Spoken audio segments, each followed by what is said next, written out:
Da-da-da. This is the plaintiff, Gandalf Peter McAllister Cat. He is accusing his kitty daddy of negligence and dereliction of duty.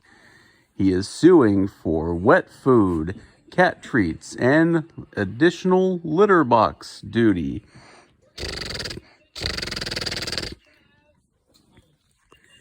Ooh, and this is the defendant, Zachary Irwin.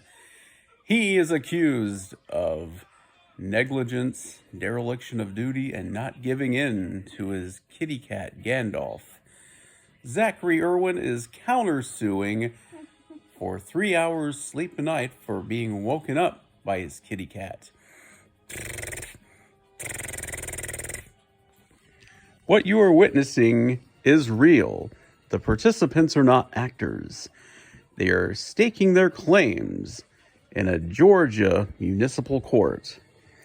Both parties have agreed to dismiss their court cases and have their disputes settled here in our forum, the People's Cat. Da, da, da, da, da.